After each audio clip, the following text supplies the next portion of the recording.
EC একটি প্রশ্নবিদ্ধ EC, আমরা বারবার বলছি এটি একটি দলীয় ইসি এবং এটি বিএনপির হয়ে কাজ করছে। এনসিপি নাগরিক পার্টির পক্ষ থেকে জুলাইয়ের 1 তারিখ থেকে আমরা পদযাত্রা শুরু করেছি এবং আমাদের পদযাত্রার নাম দিয়েছি আমরা দেশ গড়তে জুলাই পদযাত্রা, এবং এটা দেশ গড়ার পুনর্গঠনের একটা কাজ হিসেবে আমরা দেখছি এবং সেই সাথে বাংলাদেশ ব্যাপী বিচার সংস্কার এবং নতুন সংবিধানের কথা সব জায়গায় ছড়িয়ে দেওয়ার কথা আমরা বলছি। কারণ বাংলাদেশে যে গণ অভ্যুত্থান সংগঠিত হয়েছিল সেই গণ অভ্যুত্থান শুধুমাত্র একটি পার্টিকে বিদায় করে আরেকটি পার্টিকে ক্ষমতায় আনার আন্দোলন ছিল না, এটা ছিল একটি ক্ষমতা কাঠামো পরিবর্তনের লড়াই।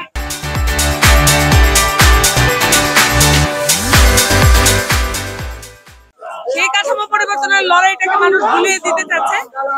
আমাদের দেশের যে গণঅভ্যুত্থানের যে সৈনিকরা আছে তারা আসলে এই কাজটা অসম্পূর্ণ কাজটা শেষ না করে বাড়িতে ফিরে যেতে চায় না, এবং আমাদের শিক্ষার্থীরা আবার আমাদের সাথে নেমে এসেছে, ছাত্র জনতা নেমে এসেছে।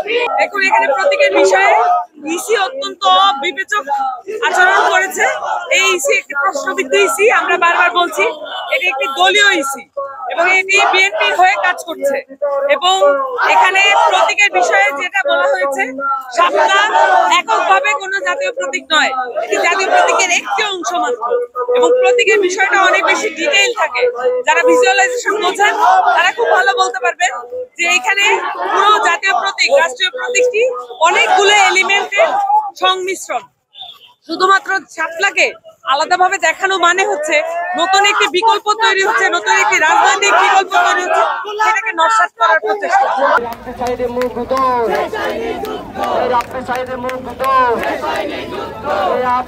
সংগ্রাম